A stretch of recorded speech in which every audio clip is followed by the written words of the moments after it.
Crystal's Bread тавтан оролцооно өнөөдөр би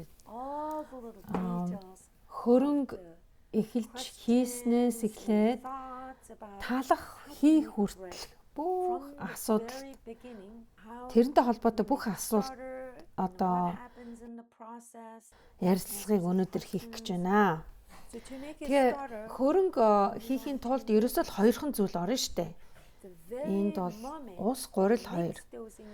Яг ус гурил хоёрыг хольж эхэлсэн цагаас эхлээл нөгөө байгальд байгаа зэрлэг бактери чинь үржиж оршиж эхэлнэ. Ингэснээрээ бид нар нойтон хөрөнгөдөө харьцаа тогтоож эхэлж байгаа. Тэгээд тэр нойтон хөрөнгийг бий болгохдоо тэр гурил дотор байгаа бактери, усанд байгаа, агаарт байгаа, гадаргуу дээр байгаа энэ олон бактериуд нийлж байгаад ингээд нойтон хөрөнгө гаргаж авна гэсэн үг. Тэгэхээр зэрэг тэр хөрөнгөний бактери гэдэг байгаа. Тэр нь болохоор зэрэг яг ямар бактери хилээд байна. За тэгэхээр олон янзын бактери байгаа л да. Хамгийн ихэнх нь болохоор зэрэг нойтон хөрөнгө гаргаж авахд оролцдог бактери нь бол нөгөө улаан буудааны өрөнд өрний гадаргууд байдаг бактери хилээд байгаа. Тэр нь болохоор хамгийн гол бактери нь. За тэгэхээр улаан буудааны өрн бол энэ бүхэл өр гэд ярьдаг штэ. За энэ үрийн гадаргуу дээр маш хэрэгтэй сайн бактериуд бол байдаг. Тэгээд устай холиод нөгөө энэ одоо энэгээр чи гурил хийн штэ. Тэгээд устай холцохоор нөгөө тэр бактери нь тэр гурилаа идээд тэгээд ингээд нойтон хөрөнгө үүсэж байгаа. Тэгэхээр энэ хөрөнгөний бактерийг ингээд үржүүлээд олшруулад хоолоод эхлэхээр бактери маань ингээд үржиж орших явцдаа хий ялгаруулна, мөн хүчил ялгаруулдаг. Мөн этанол буюу спирт ялгаруулдаг. Тэгэхээр энэ олгоноос чинь тэр нойтон хөрөнгөний талхны өвөрмөц амт гарах нь шүү дээ. Нэг тийм жоохон хэсэглэндүү амттай байдаг. Тэгээ бактери нь ингээд үржиж оршихороо хий гаргадаг. Тэгээ шүлт хүчил гаргадаг. За жишээлбэл нойтон хөрөнгө гаргаж ядлаа 2 дахь өдөр нь болохоор нөгөө хөрөнгө нь ингээ 2 дахин нэмэгдчихлээ гэж бодъё. Хөөх одоо бас шууд талах хийж болох уу? За болохгүй. Яагаад гэвэл бид нар нойтон хөрөнгө гаргах явцад болохоор зэрэг сайн бактери байгаа, тийм сайн биш бактери байгаа. Тэгэхээр бид нарын хүсээгүй тэр бактери нь заримдаа айгүй хурдан ингээд орширчдаг. Тэгэнгүүтээ эхний 2 дахь өдрөө ихэд нөгөө 2 дахин нэмэгдээд сайхан хий гараад ирдэг. Тэгэнгүүт бид нар юу гэж болох вэ гэхээр эн чинь ингээ 2 дахин нэмэгдчихлээ шүү. 2 дахь өдрөө ийм хурдан ингээд хөрөнгө гарчлаа. Тэгэхээр одоо нэгвэр цаг одоо шууд талах хийж болох юм биш үү? Надад ч гэсэн бас юм тохиолдож ирсэн л та. 2 дахь өдрөө гэсэн чинь шууд өсөж эхэлсэн. Гэхдээ одоо бид нэр хүсээгүй бактери чинь тийм хурдтай хөгжиж явж ирсэн аяндаа ингээд өгөхөд ингээд алга болчтой. Тэнгүүтээ бид нэр яг хэрэгтэй бактери үлддэг байна. Тэрүүгээр бид нар талах хийх нь байна. Тэгэхээр 2 дахь өдөр одоо нойтон хөрөнгө гаргаж явах явцдаа тэрүүгээр талах хийх үгүй. За одоо нэг бие гүйцэн хөрөнгө гэдэг нэг ойлголт байдаг. За энэ маань юу хэлээд байгаа юм бэ гэхээр зэрэг эхний одоо ээлжинд шууд ус гурилыг холлоо гэж бодъё. Тэгээд ингээд бактери нь ингээд үржиж оршихыг хүлээж байна. Энэ бол ерөөсөө нойтон хөрөнгөний одоо насны хувьд болохоор хамгийн нялх ихний одоо насан дээр явж байна гэсэн. Тэр нь цаашаагаа үржиж оршроод хий үүсгээд, хүчил үүсгээд тэгээд ингээд байгалийн ингээд процесс явагдана өсөж олж ирэх. Тэгэхээр зэрэг энэ нойтон хөрөнгө хийх явцад хамгийн ихний энэ ялах шатандаа байгаа үедээ талхыг ингэж хөөлгөх арай чадваргүй байдаг. Тэгэхээр зэрэг маш төвчээртэй хүлээх ёстой. Яг миний одоо нөгөө судалж байсан номноос үзэхэд нойтон хөрөнгөний талаар яг одоо бие гүйцэн одоо нойтон хөрөнгө гэж юу хэлж байгаа мэ гэхээр ер нь бол хамгийн багаар гэхэд сар болж яг би гүйцэтгэв. Тэгэхээр эхний шатандаа ах нь хэд хоногтой бол энэ бол ерөөсөө за одоо ямар нэгэн одоо амьтны организмын хөгжлийн шаттай ингээд үзье гэж бодоход бүр одоо нера үедээ явж гинэ. Нялх үедээ явж гинэ гэж ойлгож аваарэ. Тэгэхээр тэр нөгөө бид нарыг өгсөн ус гурилыг одоо тийм хурдан боловсруулж арай чадахгүй. Тэгэхээр энэ чадваргүй одоо хөрөнгөөр талахын нэг бол арай боломжгүй үстэй. Тэгэхээр төвчих хэрэгтэй, хүлээх хэрэгтэй. За өөр одоо бусад шинж тэмдгүүд бас байна. Одоо бэлэн болсныг илэрхийлдэг. Ямар шинж тэмдгүүд байна? За хамгийн одоо элбэг байдаг шинж тэмдэг бол хэмжээ нь 2 дахин нэмэгдэх. Гэхдээ хэмжээ нь 2 дахин нэмэгдэх гэдэг бол бас л бусад нөхцлүүдээс шалтгаалдаг л да. Хэрвээ хөрөнгө чинь хитрхи шингэн талдаа байх юм бол 2 дахин нэмэгдэх бол бараг л сайн ажиглагдахгүй. Яагаад гэвэл дээшээ ингэж явж яснаа нөгөө шингэн бактери чинь ингээд доош суудаг. Бактери нь ингээд хоол тижэл идэх явцдаа хий ялгаруулахаас гадна одоо хүчил ялгаруулдаг шүү дээ. Тэгэхээр жоохон шингэн талдаа болдог.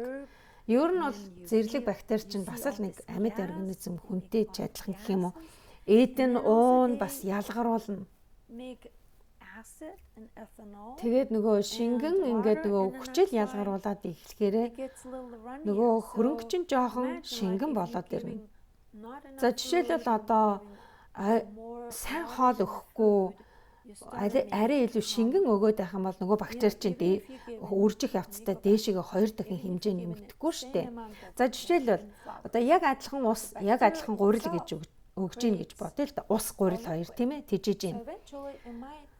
Тэнгүүдээ нөгөө бактери чинь ингээд шингэн одоо хүчил ялгаруулад эхлэх явцад нөгөө шингэрээд хөрөнгө чинь шингэрэл ирнэ гэсэн үг. Тэгэхээр зэрэг ажиглаж байгаа хэрвээ шингэрээд байх юм бол нэг халбаг хоолны халбаг гурил ингээд хийгээд өчөж болно тухайн үедээ. Тэгээд өөрөө ингээд жоохон өтгөндөө маягаар ингээд өтгөн болгоод өгч. За ингээд хөрөнгөө ингээд харжаад дээшээ өсчихсэн нь доош ингээд хурдхан шиг сууч чинь тий. Тэнгүүд ингээд жоохон шингэрээд ирэхээр нь за энэ бол жоохон шингийн юм байна. Тэгэхээр жоохон гурил нэмээд өгчий гэж нэмээд өгчөж болно. Тэгэхээр зэрэг ийм нөгөө харагддаг шилэн саунд хийхээр одоо өсөж гин өсөхгүй байх уу гэдгийг ингээд мэдхийн тулд тэмдэг тавьчихаар өөрт ч нэг юм одоо нэг хараад мэдэх юм боломжтой болж байна гэсэн. За одоо жишээлбэл хөрөнгө маань ингээд дээшээгээ хөөжснөө хангалттай цагийн дараа өнгөрсний дараа бол доошоо ингээд судаг штэ. За би энэ хөрөнгийг болохоор урд чинь нэг 7 цагийн үед тижээсэн. Тэгэхээр одоо бол 10 цаг гэдэг чинь одоо 12 цагаас дээш илүү болцсон байна шүү дээ. 15 цаг ч юм уу тий. Тэгээд ингээд доошоо сууж эхэлж байна тийм ээ. Тэгэхээр ингээд доошоо суудсан тохиолдолд энэгээр талах хийж болох уу? Болно. За хэрэв хөрөнгө чинь жоохон шингэн талдаа байх юм бол гурил нэмж гин. Тэгвэл одоо яг хизээ тэр гурилыг нэмэх юм бэ? За одоо нөгөө 2 дахин хэмжээ нэмэгдэж гин гэдэг нь шүү дээ тий. Тэгэхээр хизээ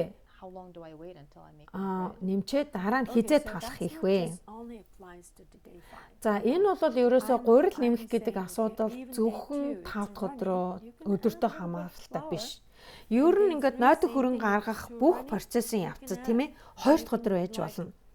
Тэгэхэд бас шингэн байх юм бол жоохон гурил нэмээд өгчих. 3 дахь өдөр, 4 дахь өдөр, 5 дахь өдөр ингээд айлч өдөрт байж болно шүү дээ. Жоохон шингэн санагдаад байх юм бол хаан чамаагүй гурил нэмээд явж аж болно. Тэгэхээр ингээд хөрөнгөө сайн ажиглах нь шүү дээ. Ажиглаад ингээд дэндүү юм урсаад байх юм бол альч процесс одоо нэмж болно шүү. За 5 дахь өдрөө гэсэн чинь хэмжээ нь 2 дахин нэмэгдэхгүй байна. Яах вэ? За ер нь бол 7 хонлоо ч гэсэн заримдаа ямар ч шинж тэмдэг илэрхгүй байж болно шүү дээ. Ер нь бол ингээ хөрөнгөө ажиглана. Маш их ажигч байх хэрэгтэй. За 2 дахин нэмэгдэх гэдэг бол хамгийн элбэг байдаг нэг чанар тийм ээ. Гэтэл өөр бас шинж тэмдгүүдэн штэ. За хөрөнгөө ингээд хараад тэнд чинь одоо хөөс одоо жижиг агаарууд үүсч юу үнэрлээд үз. Тэнд нь ямар нэгэн эсэглэн үнэр байна уу? Заримдаа болохоор зэрэг бүр жижигхэн хийнүүд үүсгээрээ тэр нь ингээд яг дээш ингээд хөрөнгөө дээш нь өргөж чадахгүй мөртлөөсөө тэр ингээд сайн харах юм бол нэг юм хөөсч үүссэн юм шиг иймэрхүү байдаг штэ.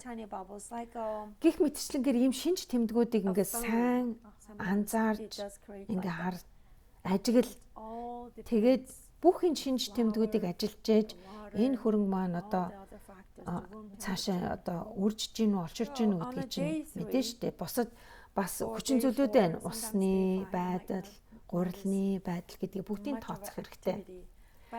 За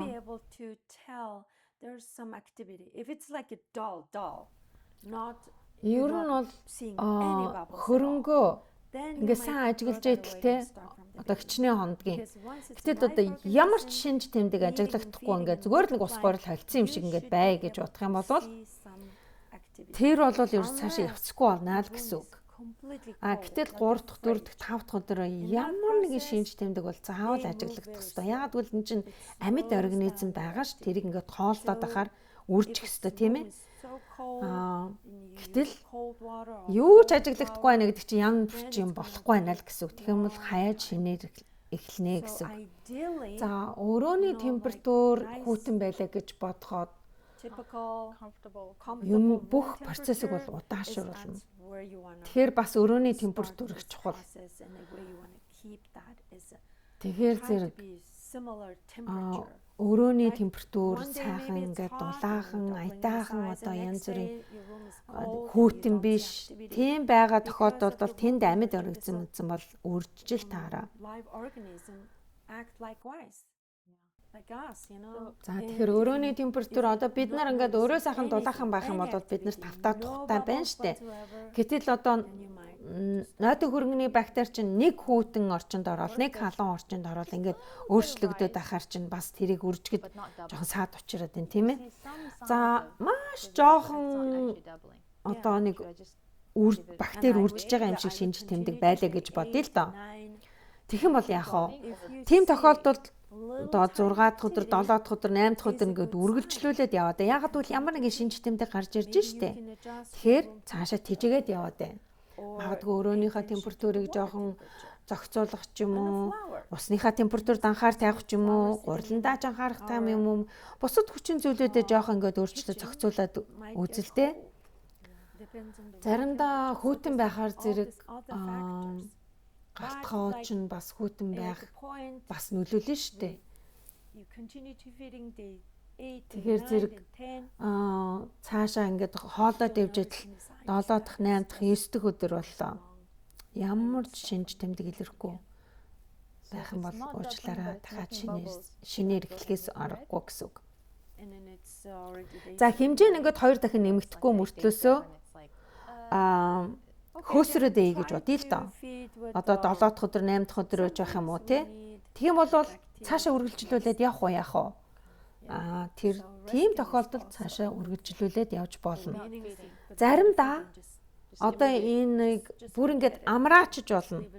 Одоо ерөөсөө нэг өдөр ерөөсөө тижээхгүй, хооллохгүй зүгээр л өрөөний температурт ингээд өнжиж. Тэгээд яагаад гэвэл заримдаа нөгөө бактери чинь маш удаан үржиж онширдаг. Тэгэнгүүт хоол нэмж өгөөд ангууд нөгөөх нь тэрийг идэж ингэж боловсруулж амжаагүй байтал дахиад ингээд хоол өгөөд байна те. Тэгэнгүүт бас хитрхи их хоол өгжөж магадгүй. Магадгүй тэнд ингээд цөөхөн хитэн бактери ээж магадгүй. Тэгэхээр зэрэг өнжөөд ингээд орхичих юм бол заримдаа тэр нь болохоор зэрэг нөгөө бактерид маань жоохон амралт цаашаа ингээд үржих жоохон боломж олгодог. Өтөх юм бол тэм чинь хитрхи хооллох, хитрхи баг хооллох гэж байна гэсэн үг үү? Яг үү одоо хамгийн одоо энгийнээр бодохоор ингээд маш цөөхөн бактерийг ингээд тэжээгээд ээжээ гэж бодъё л доо, тийм ээ? одоо ямар нэгэн байдлаар нэг цөөхөн хідэн бактери байж гэж бодъё. Тэр чинь ингээд хоол өгжөд нөгөө бактери чинь ингээд сайн боловсруулж чадахгүй ингээд удаад байна тий.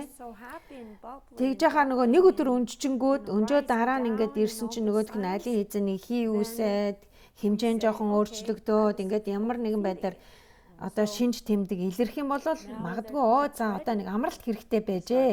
Хитрхийг хоолоод байсан байна гэж бодож болно шүү дээ. Гэтэл заримдаа эргээд ирсэн чинь ус гурил хоёр нь ялгарцсан байж болно.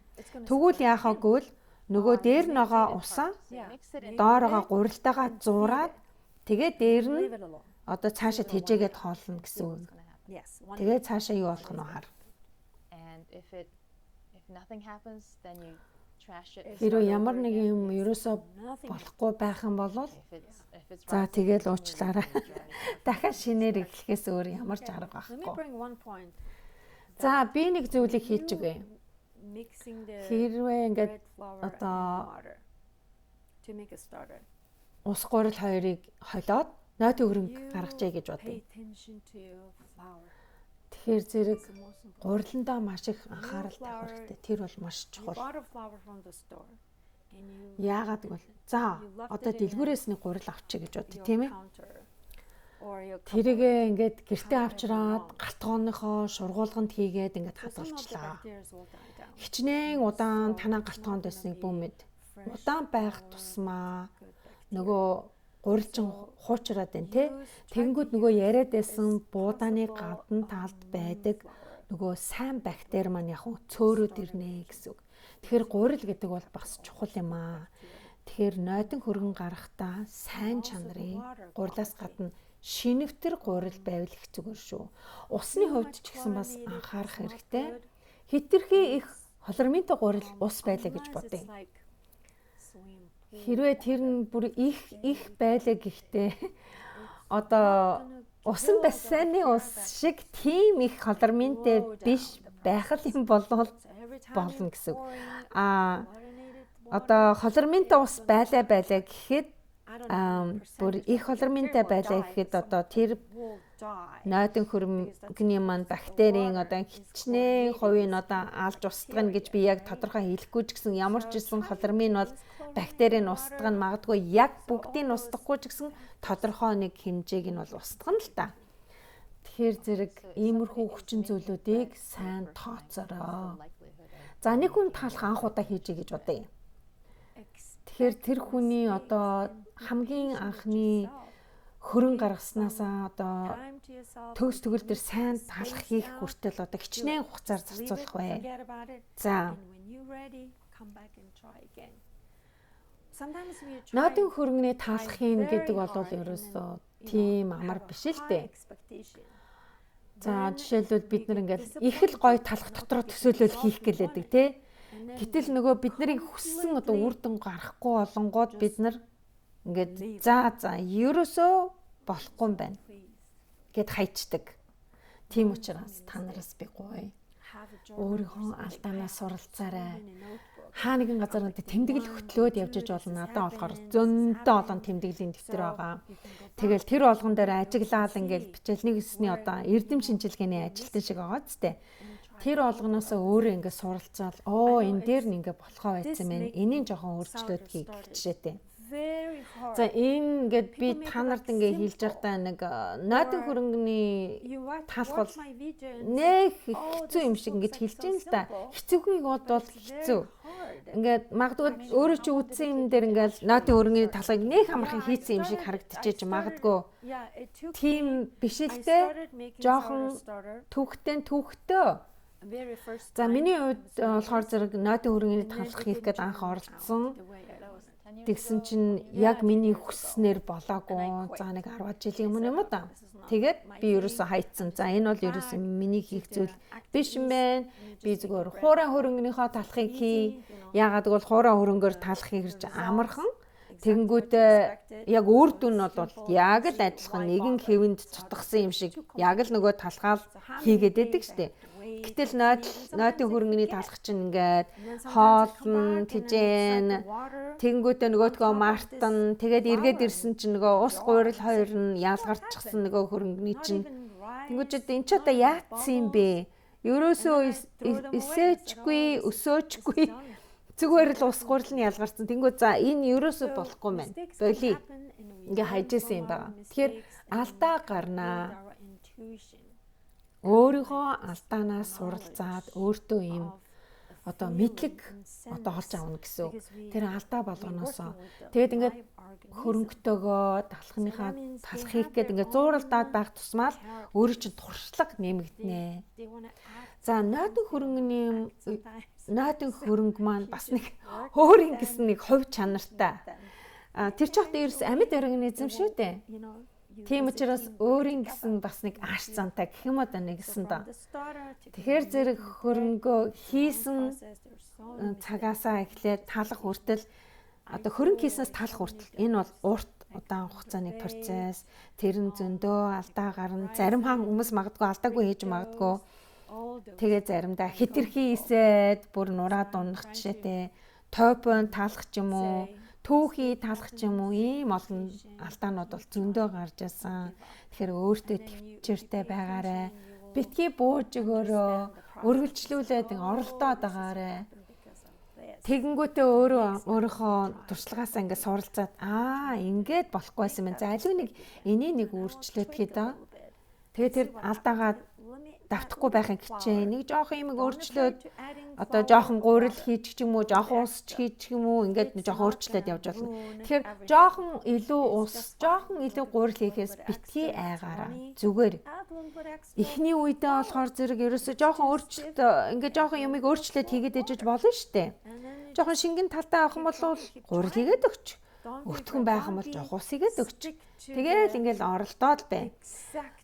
Дөнгөж талах хийж сурж байгаа үед бүр яг тас яг энийг дааж яг ингэж хийн гэж битгий хитрхи нэг юмд баригдаараа гэж зөвлөө.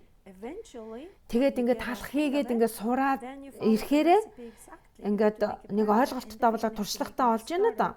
Тэгээд сурчих юм бол дараа нь бол яг одоо тодорхой нэгэн жорыг яг энэ талхыг би хийж сурмаар мань гэвэл тэрийгээ дагаад хийж болно. Тэгээ ихний ээлжиндээ битгий хитрхи одоо хатуу байгаарэ. Хүн болгоны орчин нөхцөл байдал өөр шүү дээ. За жишээлбэл нэг хүний талхыг дөөрэж хийх гэжээд тэр хүний чинь орчин нь өөр, тэр хүний гурил нь өөр, ус нь өөр.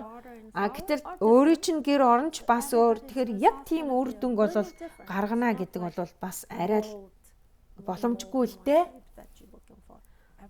Тэгэхээр зэрэг бүх хүмүүсийн орчин нөхцөл байдал өөр гэдгийг бодороо. Гэтэл зарим хүмүүсийн хөрөнгийг харангуйтаа ямар гоё эсдгийм бэ гэтэл миний хөрөнгөний байж байгаа цаараа ерөөсөө эсгүй ингээд гэж бодож магадгүй. За хөрөнгөчин болохоор амьд организм учраас бидний одоо тохиолдоод байгаа зүйлийг мэдэрдэг. Одоо хөрөнгөндгөө хараад одоо яаж би энэ хөрөнгөөр талах юм бэ? Би гоё талах юмээр эдэг. Гэтэл энэ хөрөнгө маань нэг л болж ихгүй байна гэд ийм мэдрэмжийг ингээд илэрхийлчихээр нөгөө хөрөнгөчин тэрийг чи мэдэрч байгаа байхгүй юу? Тэгэнгүүтээ яана энэ талахч маань гоё талах юмээр байна гэдэг. Би одоо тэр талхыг хийж чадах юм бол одоо өстө бүү мэдэхгүй байна. Гэх мэтчлэнгээр ингээд мэдрээд идэг бас тал байдгийн шүү. Ягаад гэвэл амьд организм гэдэг чинь ерөөсөө тийм учиртай байна. Тэгэхээр зэрэг одоо нойтын хөрөнгө зүгээр нэг одоо нэг юм тий одоо миний одоо хүснээр одоо хэлбэрт ордог миний хүснээр энд байдаг тэнд байдаг одоо миний командыг дагдаг гэж ерөөсөө бодож болохгүй. Энэ чинь бодож болохгүй. Одоо жишээлбэл миний хүссэн талхыг хийх бол бистэ чамаг хардцаа дургу үржин шүү гэх мэтчлэнгээр иймэрхүү харьцаатай байж болохгүй. Тэгэхээр зэрэг энэ бол талах одоо онцгүй гарна гэдэг бол өөрөө чинь ч буруу биш, хөрөнгөний чинь ч буруу биш. Хамгийн гол нь бид нар яг зөв хөрөнгөний бактерийг олж авах хэрэгтэй. Тэгэхээр зэрэг би одоо нойтын хөрөнгө гаргаж авах тал дээр зөндөө олон бичлэг хийсэн байгаа. 4 хоногийн дотор хөрөнгө гаргаж авах бичлэг хийсэн байгаа. Нэлээд олон жилийн өмнө хийсэн л дээ. Бараг 5-6 жилийн өмнө болж гэнэ үү? Нэг тиймэрхүү л байгаа та. Тэгэхээр зэрэг тэрийгэ эргэж харах хэрэгтэй. Өөр янз бүрийн аргаар бас хөрөнгө гаргаж авсан байгаа. Хаяггүйгээр хөрөнгөж авах юм уу? 24 цагаар тижээх юм уу? 12 цагаар тижээх юм уу? Тиймэрхүү олон янзын аргаар хөрөнгө гаргаж авахыг одоо хийсэн байгаа. Тэгэхээр тэднийг та нар ороод үзээрэй. За энэ бичлэг асуулт хариултанд та нарт туслах баах гэж бодож байна. Асуултаа ингээ комментэд оруулж тавиарай. За, өн бичлэгийг үзсэн баярлалаа. Happy baking.